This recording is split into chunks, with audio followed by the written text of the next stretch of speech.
حضرت آدم علیہ السلام کی پیدائش کا واقعہ، جب اللہ تعالیٰ نے فرشتوں سے فرمایا کہ میں زمین میں اپنا نائب بنانا چاہتا ہوں، انی جائل فی الارض خلیفہ، تب حضرت اسرائیل علیہ السلام کو حکم ہوا کہ ایک مٹی خاک ہر قسم کی سرخ اور سفید اور سیاہ زمین سے لائیں، اور حضرت اسرائیل علیہ السلام اللہ تعالیٰ کے حکم کے مطابق مٹھی خاک رنگا رنگ کی تمام روئے زمین سے جمع کر کے لائے، اور اللہ تعالیٰ کے حکم کے مطابق مکہ اور طائف کے درمیان اس مٹی کو رکھ دیا۔ تب اللہ تعالیٰ نے باران رحمت اس مٹی پر برسایا اور اپنی قدرت کاملہ سے حضرت آدم علیہ السلام کا پتلا اس مٹی کے خمیر سے بنایا، اور 40 برس تک وہ قالب بے جان پڑا رہا۔ جب اللہ تعالیٰ نے چاہا کہ ستارہ اقبال حضرت آدم علیہ السلام کا روشن ہو اور مرتبہ شرافت بنی آدم کا تمام مخلوق پر ظاہر ہو، روح پاک کو حکم ہوا کہ بدن آدم میں داخل ہو جا، لیکن روح لطیف نے خاک کثیف میں داخل ہونے سے انکار کر دیا۔ تب اللہ تعالیٰ نے ارشاد فرمایا، ادخلوا ایھا الروح فی ھذا الجسد، یعنی اے جان داخل ہو جا اس بدن میں۔ جب روح قالب آدم میں داخل ہوئی تو وہ سر مبارک کی طرف سے جب روح کو داخل کیا گیا تو جس جگہ روح پہنچتی تھی بدن خاکی جو مانند ٹھیکرے کے تھا، گوشت اور پوست سے بدلتا جاتا تھا۔ جب روح سینہ مبارک تک پہنچی تو حضرت آدم علیہ السلام نے اٹھنے کا ارادہ کیا تو فوری طور پر وہ زمین پر اسی جگہ گر گئے۔ تو اللہ تعالیٰ نے قرآن کریم میں ارشاد فرمایا، کان الانسان عجولا، یعنی انسان بڑا جلد باز ہے۔ اسی حالت میں حضرت آدم علیہ السلام نے چھینکا اور الہام الہی سے کہا الحمدللہ۔ اس کے جواب میں اللہ تعالیٰ نے فرمایا یرحمک اللہ۔ اس کے بعد فرشتہ اللہ تعالیٰ کے حکم کے مطابق ایک جوڑا مرد سے فوراً جنت سے لے کر آیا اور وہ بہشتی جوڑا حضرت آدم علیہ السلام کو پہنایا، اور حضرت آدم علیہ السلام کو عزت اور عظمت سے تخت پر بٹھایا۔ فرشتے ابتدائی پیدائشی آدم علیہ السلام سے آپس میں کہتے تھے کہ جس کو خدا تعالیٰ نے خاک سے پیدا کر کے مسند خلافت پر بٹھائے گا تو وہ ہم سے خدا کے نزدیک زیادہ عزیز نہ ہوگا، اور ہم جو بارگاہ علام الغیوب میں دن رات رہتے ہیں علم ہمارا اس آدم سے زیادہ ہوگا۔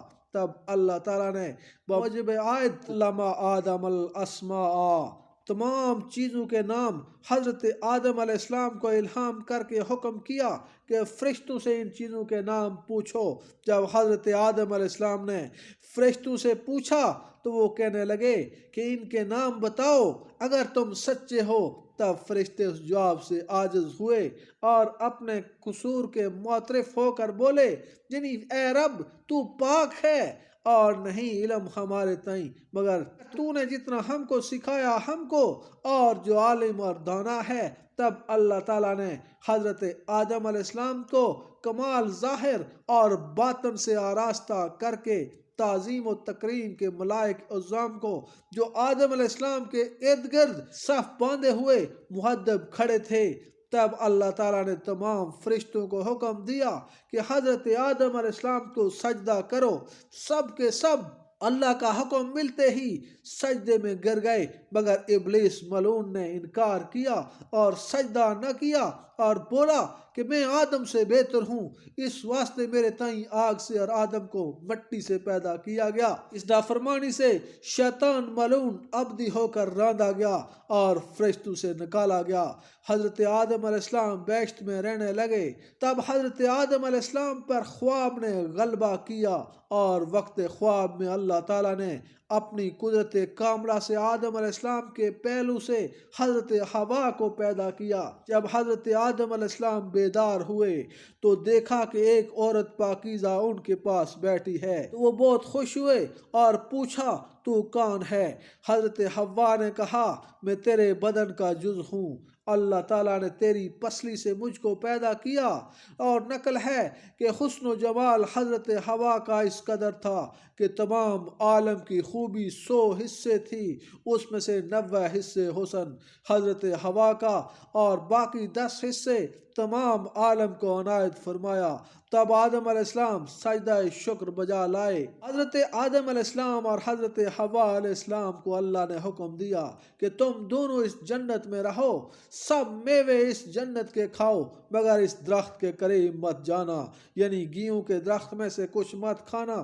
جب ابلیس لعین نے آدم کو سجدہ نہ کیا اور راندا گیا اور فرشتوں سے نکالا گیا، اس سبب سے اس کے بعد اس کے سینے میں آتش کینہ اور حسد شعلہ مارتی تھی، اور وہ ہمیشہ اس تدبیر میں رہتا تھا کہ کسی صورت آدم علیہ السلام کو جنت سے نکالے۔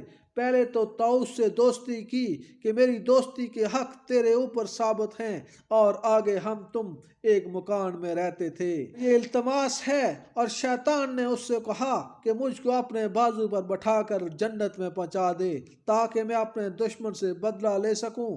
طاؤس نے اس بات سے انکار کر دیا اور کہا کہ یہ بات تو سانپ سے کہو۔ تب شیطان سانپ کے پاس گیا اور اپنے فریب کے منتر سے فریفتہ کیا۔ سانپ اس کو منہ میں لے کر جنت میں لے گیا اور نگہبان بیشت کو مطلق خبر نہ ہوئی۔ پھر ابلیس حضرت آدم علیہ السلام اور حضرت حوا علیہ السلام کے پاس گیا اور رونا شروع کر دیا۔ حضرت آدم علیہ السلام اور حوا علیہ السلام نے پوچھا کہ تو کیوں روتا ہے؟ انہوں نے شیطان کو نہیں پہچانا۔ تب شیطان نے کہا کہ میں تم کو نصیحت کرتا ہوں کہ مجھ کو تیرے حال پر رونا آتا ہے، تم اس جنت سے نکالے جاؤ گے، یہ جنت کی نعمتیں تجھ سے چھین لی جائیں گی اور لذت حیات سے ذائقہ موت کا چکھو گے۔ ان دونوں کو اس بات کے سننے سے بہت غم ہوا۔ ابلیس نے کہا اگر تم میرا کہنا مانو تو میں ایک درخت بتاؤں، اگر تھوڑا میوہ تم اس کا کھاؤ تو ہمیشہ زندہ رہو گے اور صورت موت کی ہرگز نہ دیکھو گے۔ حضرت آدم نے پوچھا وہ کون سا درخت ہے؟